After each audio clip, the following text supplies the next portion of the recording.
जय हनुमान ज्ञान गुण सागर, जय कपीस तिहुँ लोक उजागर।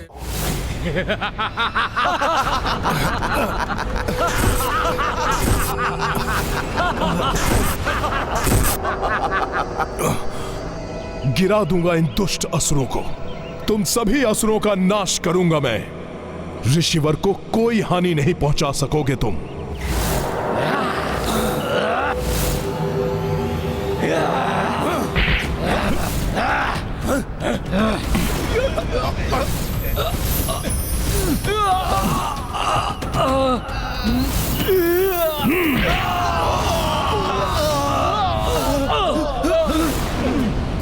इसकी दृष्टि बाधित होने के पश्चात भी ये वानर हम पर भारी पड़ रहा है।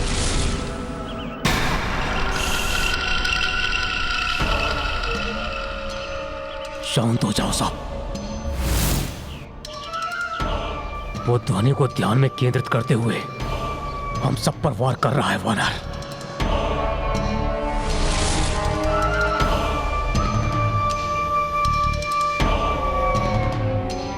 चलो चलो शीघ्र अपना कार्य पूर्ण करते हैं।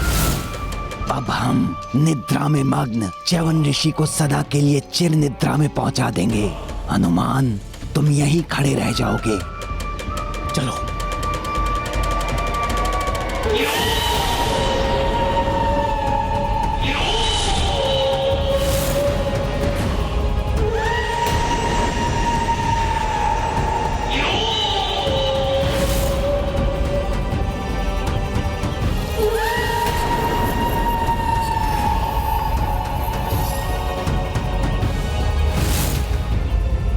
कहां गए ये असुर?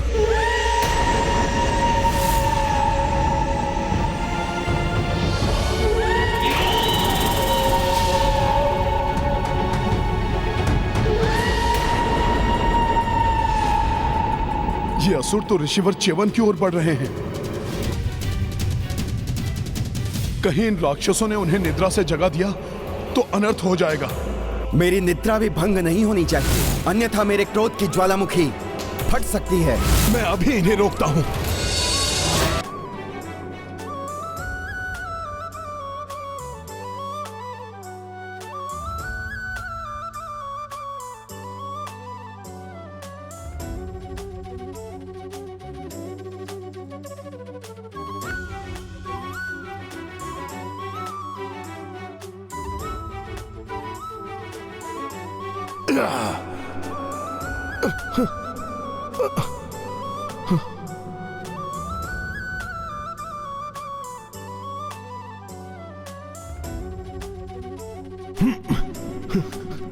रुक जाओ दुष्ट।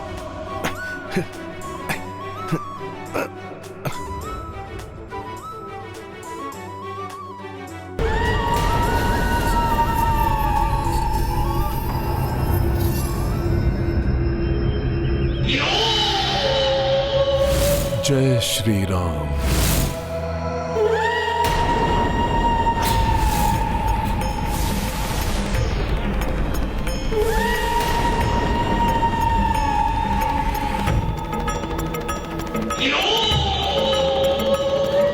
बचकर नहीं जा सकोगे दुष्ट।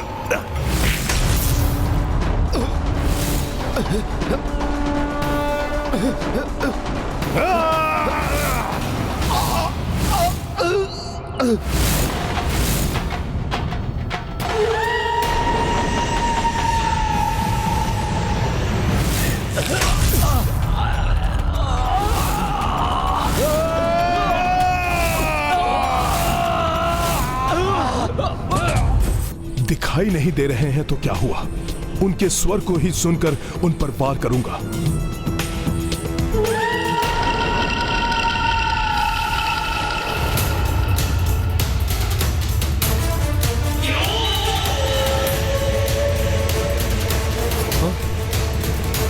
कहां गए वो असुर?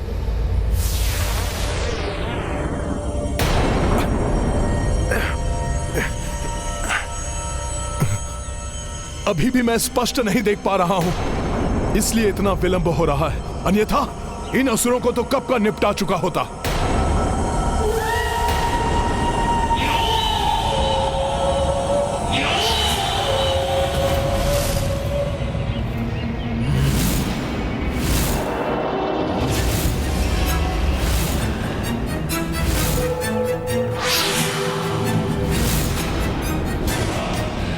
सब कुछ इतना शांत कैसे हो गया?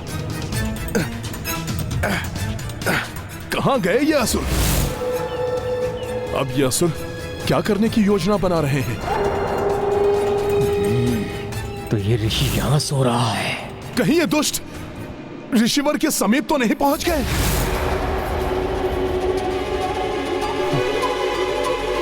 जय श्री राम।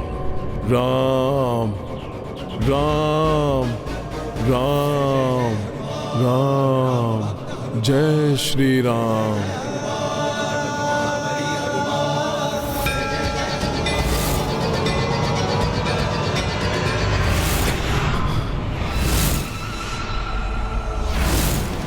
तुम इस बार असफल हो जाओगे हनुमान, और हमारी विजय होगी।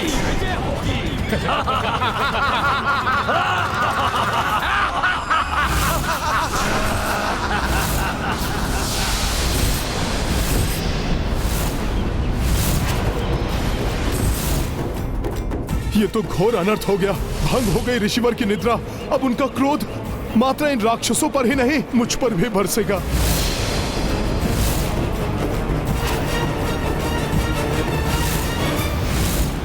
किसकी धृष्टता है ये?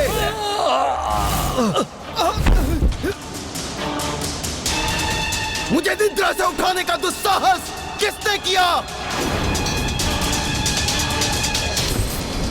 ऋषि वशिष्ठ ने सत्य कहा था। ऋषिवर का क्रोध तो अत्यंत विनाशकारी हो सकता है। ज्ञात नहीं अब क्या होगा।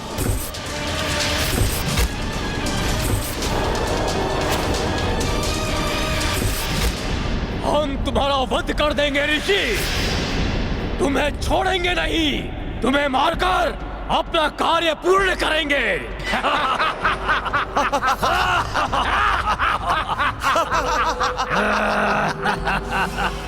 नहीं, मैं अभी रोकता हूं इन्हें।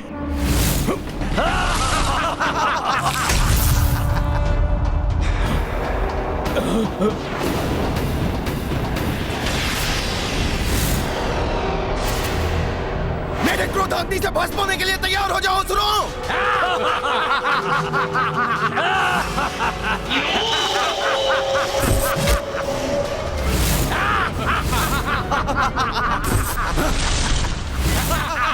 ये जल फेंक रहे हैं हम पर। ये जल। हमें कुछ नहीं हुआ।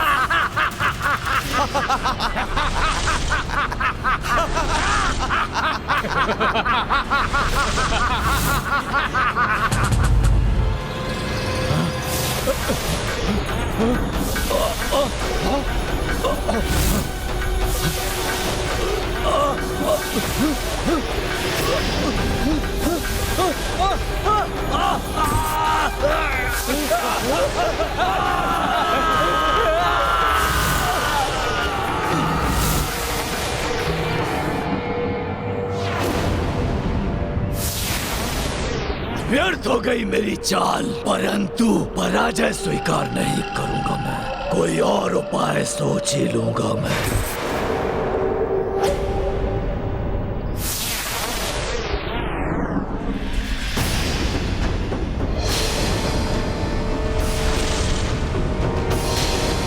मेरी निद्रा भी भंग नहीं होनी चाहिए, अन्यथा मेरे क्रोध की ज्वालामुखी फट सकती है। प्रारंभ में ही ऋषिवर च्यवन ने कहा था उनकी निद्रा भंग नहीं होनी चाहिए। अब ज्ञात नहीं वो हनुमान को क्या दंड देंगे। हे ऋषिवर, मैं आपकी निद्रा भंग होने से नहीं रोक सका, इसलिए आप मुझे जो भी श्राप या दंड देंगे मुझे स्वीकार है। हाँ हनुमान, मेरी निद्रा टूटने से रोकने में असफल रहे हो तुम।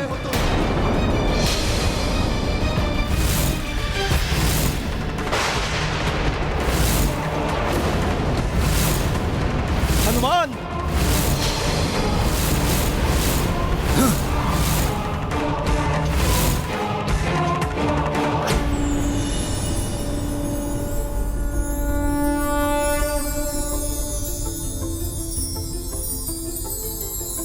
ये पुष्पों की वर्षा?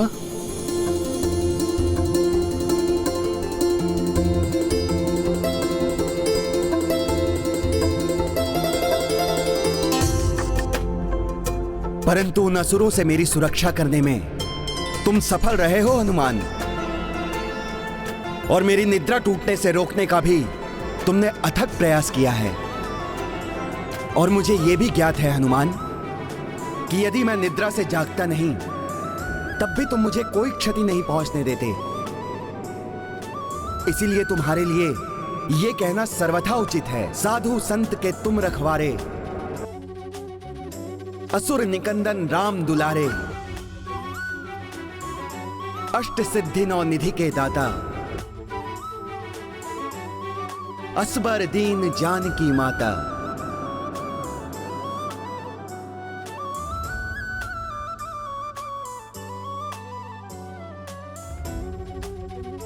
तुम्हारा कल्याण हो हनुमान। असफल हो गया निकुंभ, पुनः असफल हो गया। प्रत्यक्ष आक्रमण का वही हुआ परिणाम। इस बार ऐसा प्रहार करूंगा मैं कि मरकट भी नहीं रोक पाएगा, नहीं रोक पाएगा। भैया, सभी अतिथि पधार चुके हैं, सारे प्रबंध भी हो चुके हैं। अब बस हनुमान के आने की प्रतीक्षा है।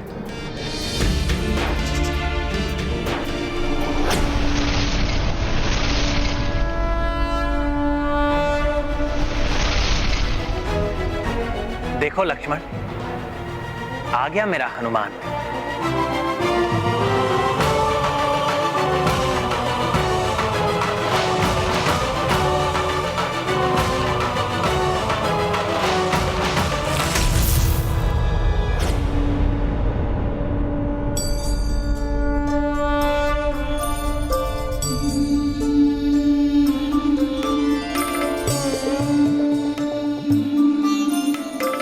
प्रणाम ऋषिवर।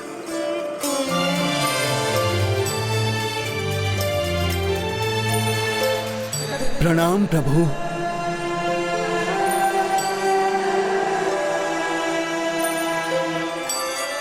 ऋषिवर, आपके दर्शन पाकर हम धन्य हुए। हाँ ऋषिवर, विश्वास नहीं हो रहा आपको साक्षात देखकर। पुत्र राम ने जब हनुमान को आपको यहाँ लाने के लिए भेजा तो आपका यहाँ समय पर आ पाना लगभग असंभव प्रतीत हो रहा था, किंतु आपको देखकर हार्दिक प्रसन्नता हो रही है ऋषिवर।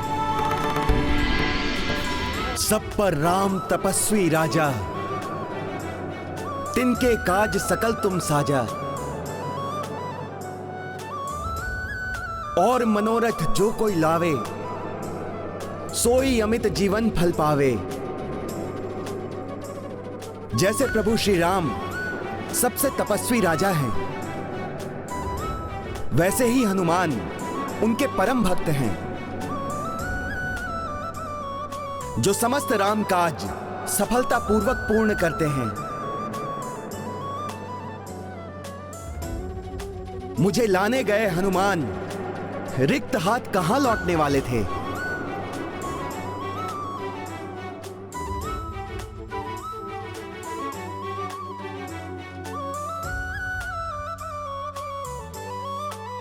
यह मुहूर्त का अंतिम प्रहर है, इसीलिए हमें विधि विधान के अनुसार प्रथम अश्वमेध यज्ञ प्रारंभ कर देना चाहिए। सर्वप्रथम प्रभु श्री राम भूमि का एक भाग जोतेंगे, जिस पर अग्निकुंड स्थापित होगा।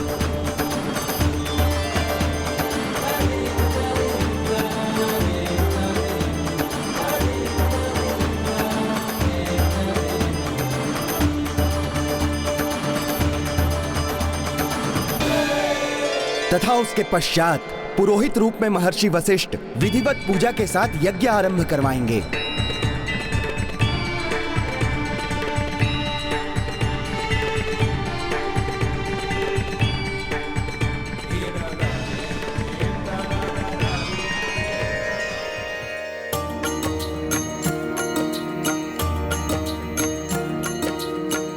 अश्वमेध का यज्ञ विशेषा,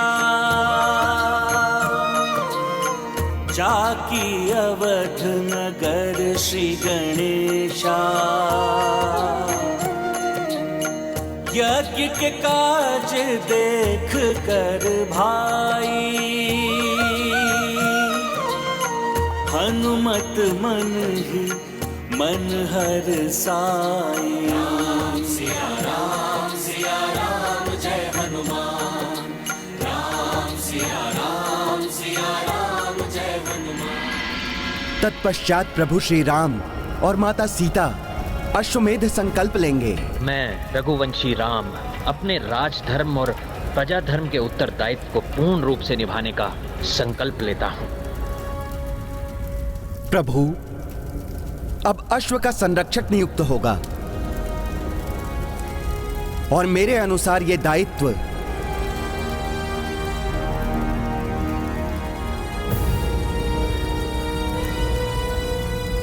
दिया जाना चाहिए राजकुमार शत्रुघ्न को।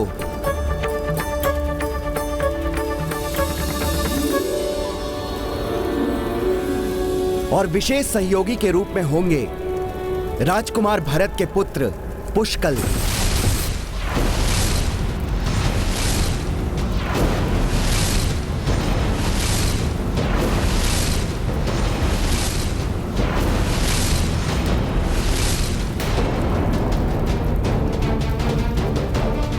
हे ऋषिवर, पुष्कल मात्र एक बालक है। इस अल्प आयु में वो यज्ञ के अश्व की रक्षा कैसे करेगा, जिसे रोकने का साहस तो कोई अत्यंत बलशाली राजा ही कर सकता है। ऐसे प्रतापी राजा का सामना कैसे करेगा वो? ऋषिवर, भाभी मां सर्वथा उचित कह रही है। अपने पुत्र को इतने कठिन कार्य पर जाने की अनुमति देने का साहस तो मुझे भी नहीं हो रहा है।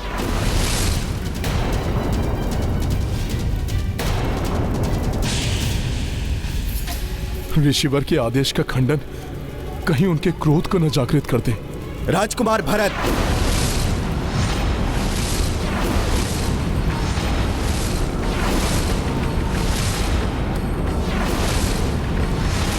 तो क्या आपका यही मत है कि आपके पुत्र पुष्कल को इस कार्य के लिए नियुक्त कर मैं भूल कर रहा हूं?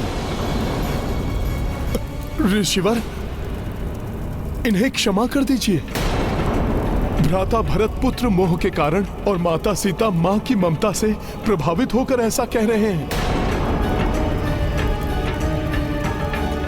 पुत्र कितना भी बड़ा शूरवीर क्यों ना हो जाए, पिता के लिए तो वो एक बालक ही रहता है ना। फिर पुष्कल तो अभी अपनी बाल्यावस्था में ही है। किंतु पुष्कल के प्रति मैं तनिक भी चिंतित नहीं हूं।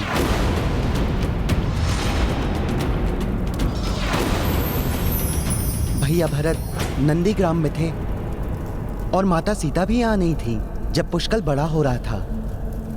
इसीलिए पुष्कल में इन्हें एक बालक ही दिखाई देता है।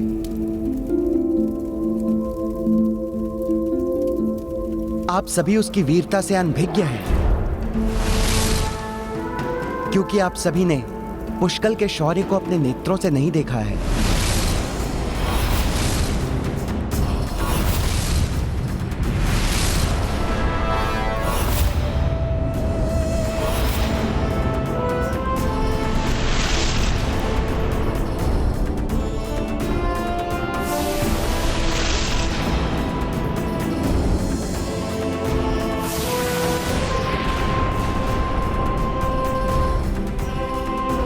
कुछ ही माह पूर्व पुष्कल अयोध्या के निकट एक वन में आखेट के लिए गया।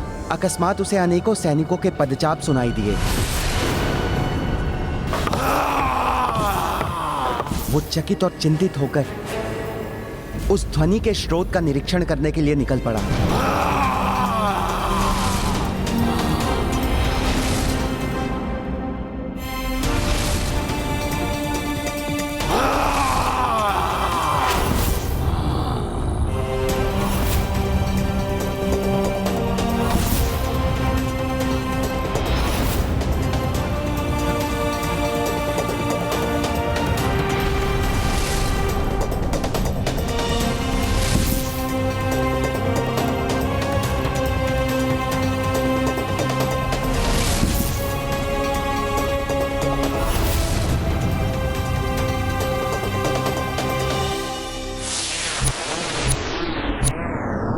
थोड़ी ऊंचाई पर जाकर उसने देखा कि ताटका के दो भयंकर अनुयायी जरासुर और वनासुर के नेतृत्व में एक विशाल आसुरी सेना अयोध्या पर चढ़ाई करने के लिए बढ़ी आ रही है।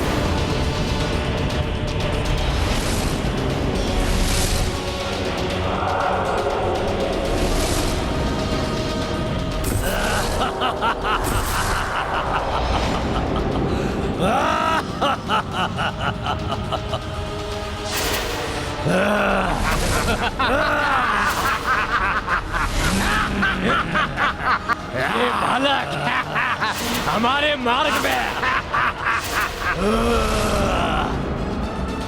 अपनी आयु के अन्य बालकों के विपरीत पुष्कल इतनी बड़ी आसुरी सेना को देखकर भी भयभीत नहीं हुआ। अभी तो एकाकी ही उनसे भिड़ने के लिए तैयार हो गया।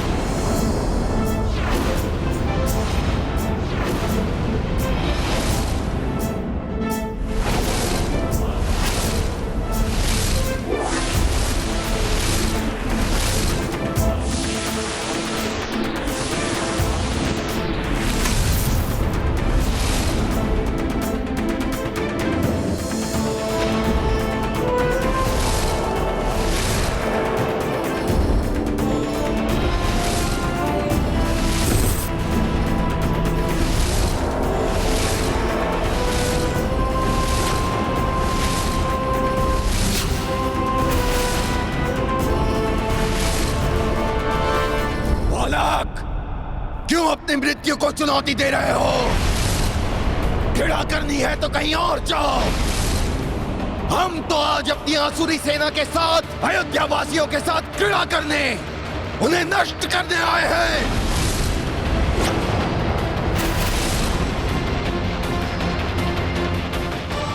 वाह, रघुकुल के एक और वंशज से भेंट करने का शुभ समय आने वाला है।